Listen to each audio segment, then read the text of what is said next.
तो hello everyone, welcome back to our channel. तो आपने जैसे थंबनेल में देख लिया होगा, मैं आया हूँ शुक्रताल यहाँ पे दर्शन करने के लिए। तो अभी मैं खड़ा हूँ जस्ट शनिशिला मंदिर के बाहर। तो आपको दिखाता हूँ, दर्शन भी कराता हूँ और पूरी डिटेल वीडियो होने वाली है शुक्रताल की। तो पहले मैं बात कर लेता हूँ आपको यहाँ पर कैसे आ सकते हो। तो आप ये देख रहे हो, लेफ्ट साइड में रोड आ रही है, ये मुजफ्फरनगर से आ रही है, मुजफ्फरनगर मेरठ रोड। मुजफ्फरनगर से लगभग 23 किलोमीटर है ये, और सामने चली जाएगी शुक्रताल के लिए। तो फिलहाल पहला मंदिर है हमारा ये शनिशिला मंदिर। तो एक बार ओवरव्यू दिखा देता हूँ मैं आपको मंदिर का बाहर से।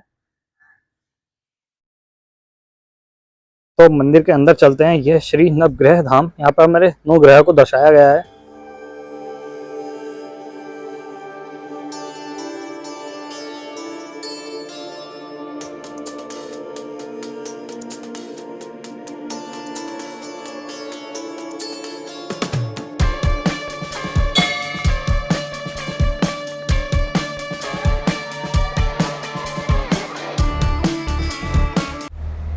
तो आपको एक एक करके दिखाता हूँ मंदिर। यह केतु,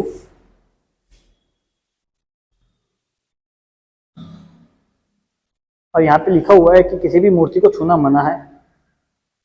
तो देख लो जी, कितनी प्यारी प्यारी मूर्ति बनी हुई है। बुध ग्रह, तो हमारे यहाँ पे 9 ग्रहों को दर्शाया गया है।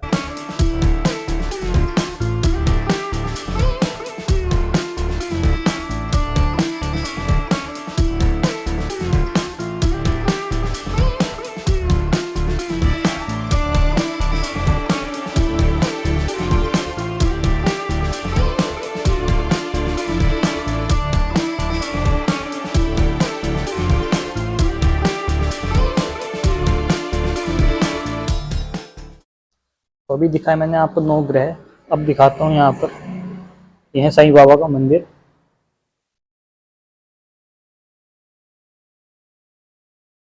यह है काली माता का मंदिर। तो बहुत ही प्रसिद्ध, बहुत ही पुराना प्राचीन मंदिर है ये।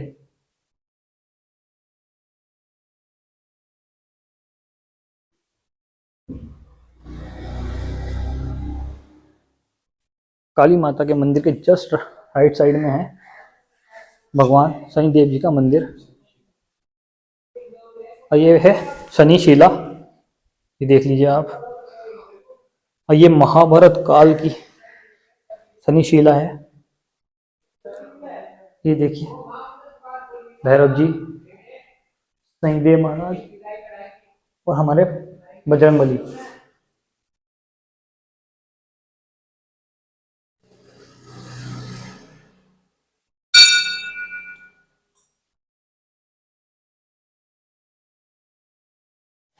तो जी यहाँ पे दर्शन कराए मैंने शनिशिला के। अब चलते हैं आगे की तरफ।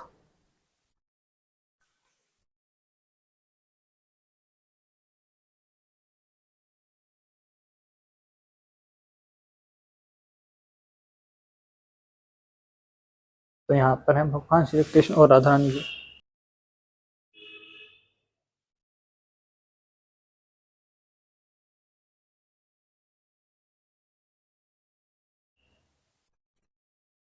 और इधर है हमारे महादेव, हर हर महादेव।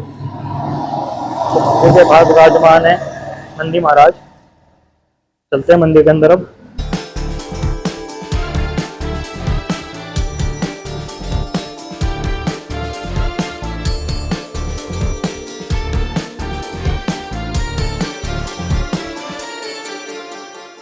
यहाँ पे है नव नाग देवता।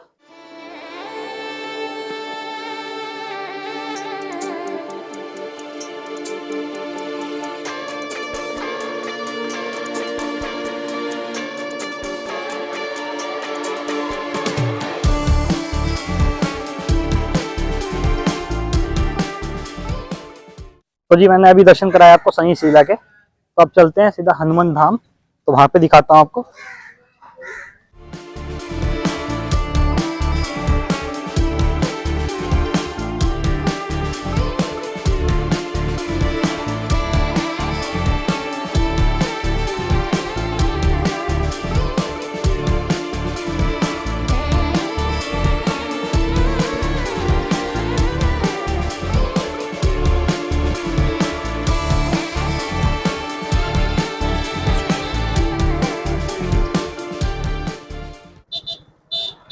यहाँ पे देख सकते हो आप कितने सारे बंदर हैं, बंदरों की तो भरमार है यहाँ पर।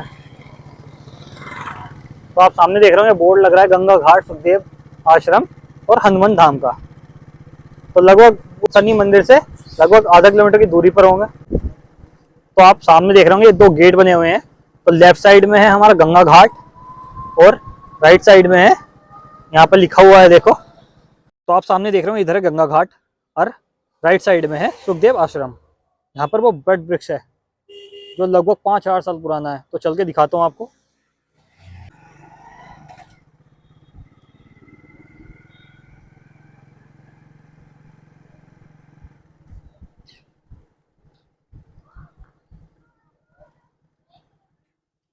तो आप सामने देख रहे हैं ये है श्री सुखदेव आश्रम।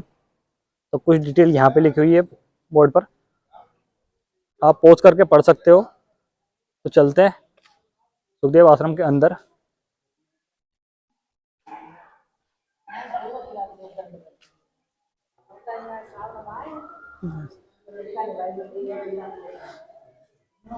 तो ये कुछ ऐसा है आश्रम बना हुआ।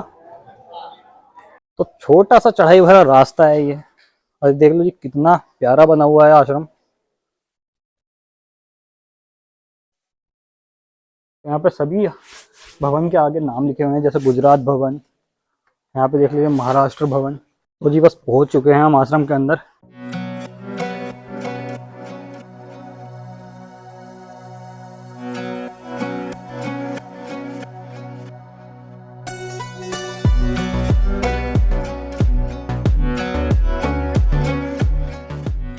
तो आप सामने देख रहे होंगे यही है वो बट वृक्ष जो महाभारत काल से यहीं पे ऐसे ही है खड़ा हुआ है। इनकी भी अलग कहानी है, वो भी मैं वीडियो में आगे बता दूंगा आपको।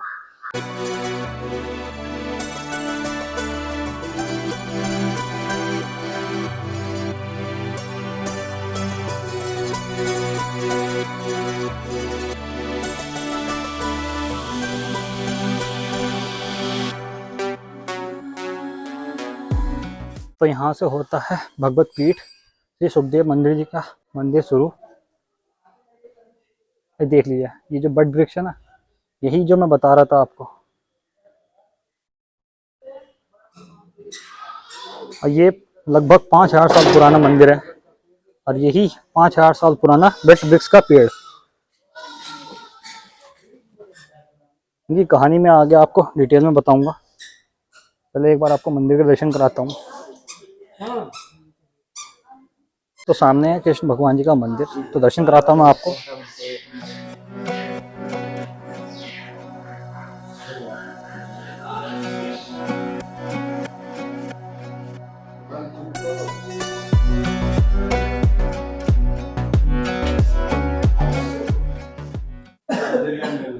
तो यहाँ पे कुछ डिटेल लिखी हुई है, आप वीडियो को पॉज करके पढ़ सकते हो।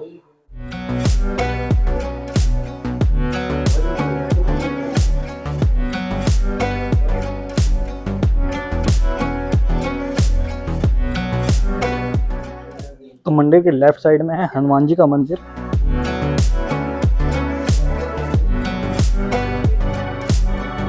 यह बजरंगबली।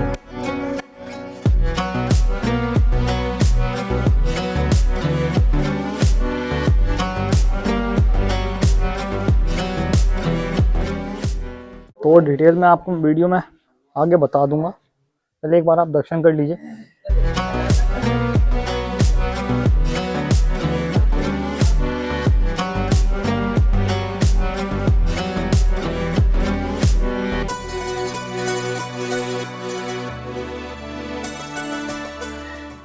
तो सामने आप देख रहे हैं ये है सुखदेव जी का मंदिर।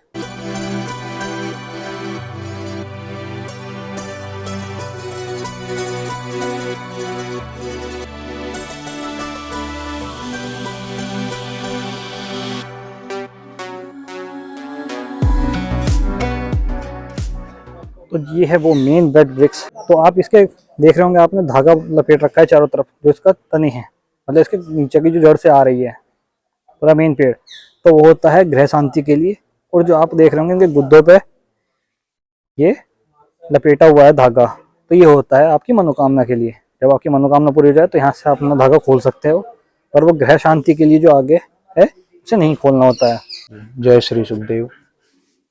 यहाँ पर अब से लगभग 5000 साल पहले भगवान सुखदेव जी ने राजा परीक्षित जी को बैठकर इस वृक्ष की छाया में 7 दिन तक श्रीमद् भागवत सप्ताह की कथा सुनाई थी और भागवत के द्वारा परीक्षित जी को मोक्ष की प्राप्ति कराई थी, उन्हें श्राप से मुक्त कराया था। इस जगह का नाम, गांव का नाम सुक्रताल है। ये डिस्ट्रिक्ट मुजफ्फरनगर उत्तर प्रदेश में पड़ता है। और अब राजा परीक्षित जी जो थे वो पांडव वंशी अर्जुन के पोते और अभिमन्यु के पुत्र थे, राजा परीक्षित। तो जब महाभारत का एंड हुआ तो पांडवों के आखिरी वंश बचे थे राजा परीक्षित। तो जब महाभारत का समापन हो गया तो उस समय पांडवों ने अपना सारा राजपाट अपने लास्ट के जो ये बचे थे राजा परीक्षित, तो इन्हीं को राजपाट सौंप दिया, राजा परीक्षित को। तो जब इनका राज्य चल रहा था, हस्तिनापुर में इनका राज्य था, तो इनके राज्य में कलयुग का आरंभ हुआ और द्वापर युग का समापन हुआ।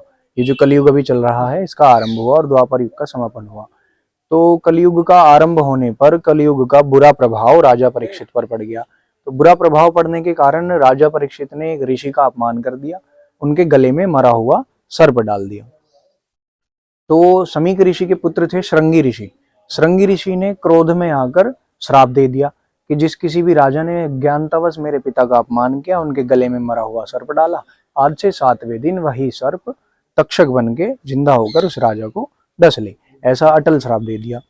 तो तब आकर अपने पिताजी के पास, समीक ऋषि के पास बैठकर रोने लगे। तो समीक ऋषि की आंखें खुली, उन्होंने पूछा क्यों रो रहे हो, और देखा कि मेरे गले में मरा हुआ सर्प किसने डाला, पूछने लगे। तो तब श्रृंगी ऋषि ने कहा कि पिताजी कोई राजा आया था और मैंने उसे उसका दंड दे दिया। तो समीक ऋषि बोले बिना जाने ही दंड दे दिया, पहले जान लेना चाहिए था कौन था कौन नहीं था। तब समीक ऋषि ने ध्यानमग्न होकर देखा और देखा कि ये तो राजा परीक्षित थे।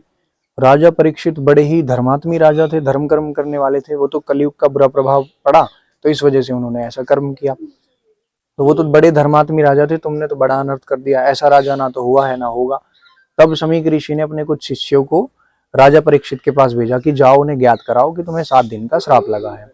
तब समीक ऋषि के शिष्यों ने जाकर राजा परीक्षित को बताया कि राजन, आपको 7 दिन का श्राप लगा है, अपनी मुक्ति का कोई उपाय करना चाहते हो तो कर लो, नहीं तो तुम्हारी आत्मा ऐसी भटकती रहेगी। क्योंकि कुछ मृत्यु अकाल मृत्यु में आती हैं, जैसे सांप ने काट लिया, अग्नि में जल गया, जल में डूब गया, या एक्सीडेंट हो गया, या किसी ने आत्महत्या कर ली। तो ये कुछ मृत्यु अकाल मृत्यु में आती हैं, अनिश्चित मृत्यु। इनकी आत्माएं भटकती रहती हैं जब तक उन्हें मुक्ति ना मिल जाए। तो अपनी मुक्ति का कोई उपाय करना चाहते हो तो कर सकते हो, तुम्हारे पास 7 दिन है। तब राजा परीक्षित ने अपना सारा राजपाट त्याग दिया और अपने बड़े पुत्र जन्मेजय को सौंप दिया। राजा परीक्षित के बड़े पुत्र हुए जन्मेजय। तो सारे सब चीज का त्याग करके वो निकल गए। तो यहाँ किसी ने ये स्थान बताया कि ये बड़ का पेड़ होगा, गंगा का किनारा होगा, वियावान सुनसान जंगल होगा। तो इस वृक्ष के छाया में आए, यहाँ पर आए राजा परीक्षित। तो यहाँ पर देखा पहले से बड़े बड़े त्रिकालदर्शी ऋषि मुनि ध्यान कर रहे हैं, भजन कर रहे हैं। बड़े बड़े त्रिकालदर्शी इस वृक्ष की छाया में बैठकर ध्यान करते थे, ये ध्यान का केंद्र था। तो उन सभी ऋषियों से प्रणाम करके राजा परीक्षित पूछने लगे कि ऋषिगण, मेरी मुक्ति का कोई उपाय बताओ। तब ऋषियों ने कहा कि राजन, तुम क्यों परेशान होते हो, तुम पर तो भगवान की बड़ी कृपा रही है, तुम पर भी और तुम्हारे पूर्वजों पर भी। भाई, पांडवों के साथ हमेशा कौन खड़े रहे महाभारत के युद्ध में? भगवान कृष्ण। भगवान कृष्ण ने पांडवों की हर समस्या में, हर तकलीफ में उनकी सहायता की। और जब राजा परीक्षित गर्भ में थे ये उत्तरा के, तब भी भगवान कृष्ण ने इनके अश्वत्थामा के ब्रह्मास्त्र से प्राण बचाए थे। तो जब जिसने तुम्हारी गर्भ में रक्षा की, तुम्हारे पूर्वजों की रक्षा की, उसी का ध्यान करो। तब राजा परीक्षित ने भगवान कृष्ण का ध्यान किया। भगवान कृष्ण का ध्यान किया तो सुखदेव भगवान प्रकट हुए। सुखदेव भगवान वेद व्यास जी के पुत्र हुए, जिन्होंने भागवत लिखवाई थी, गणेश भगवान ने लिखी थी। तो वेद व्यास जी के पुत्र हुए और अरणी देवी इनकी माता जी थी। और 12 साल तक अपनी माता के गर्भ में रहे। अकेले ऐसे भगवान का अकेला अवतार हुए जो 12 साल तक अपनी माता के गर्भ में रहे और 16 साल की उम्र में यहाँ प्रकट हुए। तब भगवान सुखदेव जी को वहां पर बैठाया परीक्षित ने और आसन दिया, गंगा जी से जल लाए, चरण धोए, बैठाकर पूछने लगे प्रेम से कि भगवान, मेरी मुक्ति का कोई उपाय बताओ और मुझे 7 दिन का श्राप लगा है। तब भगवान सुखदेव जी ने श्रीमद् भागवत सप्ताह का वर्णन किया। भागवत सप्ताह भी बोल सकते हो, भागवत महापुराण भी बोल सकते हो। एक होती है भगवत गीता, एक भागवत महापुराण। भगवत गीता अलग है, भागवत महापुराण अलग है। भगवत गीता में भगवान कृष्ण ने अर्जुन को जो है धर्म समझाया, वो अलग हो गई। इसमें भागवत महापुराण में भगवान के जितने भी अवतार हुए उन सभी का वर्णन है, उन सभी की कथाएं हैं। तो भगवान सुखदेव जी ने भागवत का आरंभ किया और भागवत सुनानी शुरू की। तो एक दिन 2 दिन बीतता गया, भगवान की लीलाएं शुरू हुई, तो राजा परीक्षित को आनंद आने लगा। आनंद इतना आने लगा कि उन्होंने सब चीज का त्याग कर दिया। अन्न जल मोह माया ईर्षा द्वेष भाव इन सब का त्याग कर दिया। तो भागवत के 2 दिन 3 दिन बीतते गए, राजा परीक्षित भागवत सुनते रहे, दिन रात भागवत चल रही है। तो भगवान सुखदेव जी ने बीच में राजा परीक्षित को एक योग सिखाया, एक क्रिया सिखाई, अष्टांग योग, जिसके द्वारा मनुष्य अपने प्राण अपने शरीर से स्वयं निकाल लेता है। तो जब 6 दिन भागवत के पूरे हुए और 7वां दिन आया और भागवत का विराम हुआ, तो भगवान सुखदेव जी ने परीक्षित को सावधान किया कि परीक्षित अब वो तक्षक आने वाला है, अब तुम सावधान हो जाओ। तो परीक्षित ने उस क्रिया के, उस योग के द्वारा अपने प्राण अपने शरीर से स्वयं निकाल लिए। केवल मिट्टी रूपी शरीर यहाँ रखा रह गया। और शरीर की कीमत कब तक है? जब तक शरीर में प्राण है। प्राण निकल गए तो क्या है? वो मिट्टी। तो वो मिट्टी रूपी शरीर यहाँ रखा रह गया। वो तक्षक आया, तक्षक ने आते ही राजा परीक्षित को डंक मार दिया, शरीर जो था भस्म कर दिया। इस तरह से भागवत के द्वारा परीक्षित जी को मोक्ष की प्राप्ति भी हो गई और वो जो श्राप था, वो जो ऋषियों की वाणी थी, वो भी पूरी हो गई। जो मोक्ष पांडवों को नहीं मिला साक्षात भगवान कृष्ण के साथ में रहने से, अकेले पांडवों में ऐसे राजा परीक्षित हुए जिन्हें मोक्ष की प्राप्ति हुई। मोक्ष का मतलब है जन्म और मरण, इन सब से छुटकारा करा दिया भगवान ने, सीधा वैकुंठ धाम की प्राप्ति। ना तो जन्म लेना ना ही मरना, सीधा भगवान के चरणों की सेवा। और स्वर्ग, बाकी जो पांडव थे उन सभी को स्वर्ग की प्राप्ति हुई। आपने लास्ट में सुना भी होगा कि पांडव स्वर्ग की सीढ़ी चढ़ते हुए गए, तो उन्हें स्वर्ग की प्राप्ति हुई। स्वर्ग का मतलब है ऐशो आराम का जीवन। जब तक आपके अच्छे कर्म रहेंगे आप स्वर्ग का भोग करेंगे, और जब आपके अच्छे कर्म पूरे हो जाएंगे तो आपको फिर दोबारा पृथ्वी पर जन्म लेना पड़ेगा। और ये वृक्ष आप देख रहे हो, इसकी उम्र 5,500 साल से भी अधिक की है, द्वापर युग के समय का है। भागवत को सुनाए हुए लगभग 5,000 साल के लगभग हो गए हैं, 5,000 कुछ साल। और ये जो वृक्ष है इसकी उम्र 5,500 साल से भी अधिक की है। ये द्वापर के समय का है, महाभारत के समय का। और इसकी विशेषता है, ये बड़ का वृक्ष है, इस वृक्ष की विशेषता है इसमें धाड़ी जटाएं नहीं लटकती। आपने देखा होगा बड़ के वृक्ष में लंबी लंबी धाड़ियां जटाएं लटक जाती हैं, इस वृक्ष में धाड़ियां नहीं आती, जटाएं नहीं लटकती, बहुत कम आती हैं, नाम मात्र 1-2 ही लटकी हुई मिलेगी, वो भी ऊपर से ही चिपक जाएंगी, नीचे नहीं लटकती। तो ये वृक्ष आज भी जवान है और इसमें हमेशा ऐसी हरा भरा रहता है, कभी पतझड़ नहीं होता। पतझड़ के समय में भी ऐसी हरा भरा रहता है, इसीलिए इसको अक्षय वट बोलते हैं। अक्षय, जिसका कोई सही नहीं हो सकता, कोई कुछ बिगाड़ ही नहीं सकता। और भागवत की प्रगट स्थली भी यही है। पृथ्वी पर पहली भागवत जो हुई वो यहीं पर हुई, जो सुखदेव भगवान ने राजा परीक्षित जी को सुनाई। और गणेश जी इस वृक्ष में, ये गणेश जी प्रकट हुए हैं, नेचुरल प्राकृतिक गणेश जी प्रकट हुए हैं। बोलिए सुखदेव भगवान की जय।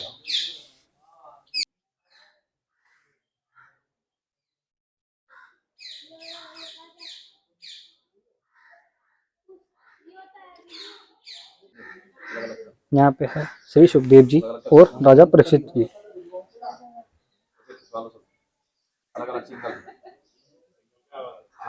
तो जी आपको मंदिर के बारे में सारी डिटेल मैंने आपको दिखवा दी है पंडित जी के द्वारा, क्योंकि पंडित जी से अच्छा मैं नहीं समझा सकता था। तो चलते हैं आगे की तरफ। ये देख लीजिए, ये वृक्ष वृक्ष कितना बड़ा है, कितना विशालकाय है। देख लीजिए इसके, ये कितने सारे तने सब नीचे की तरफ आ रहे हैं निकल कर।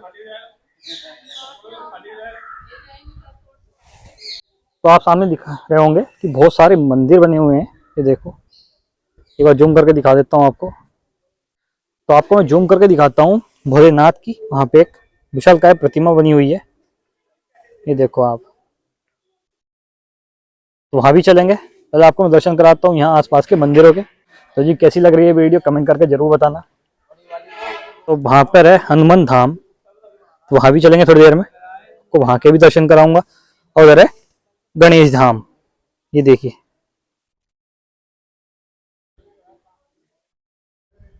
तो एक बार आपको बाहर से ओवरव्यू दिखा देता हूँ बट वृक्ष का।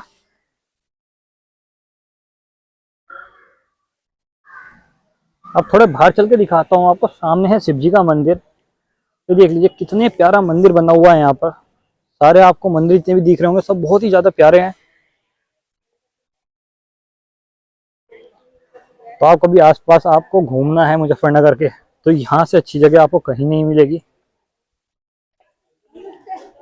तो आपको दर्शन कराता हूँ भगवान भोलेनाथ के।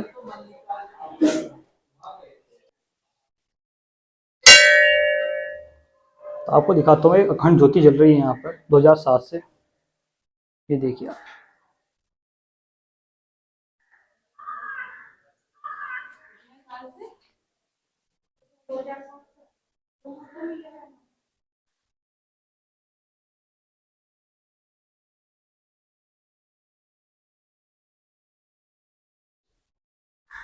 तो अभी दर्शन करके आए हैं बजरंगबली हमारे भगवान श्री राम के। जरा सा मिस कर दिया मैंने, यहाँ पे भगवान श्री राम, सीता माता और बजरंगबली।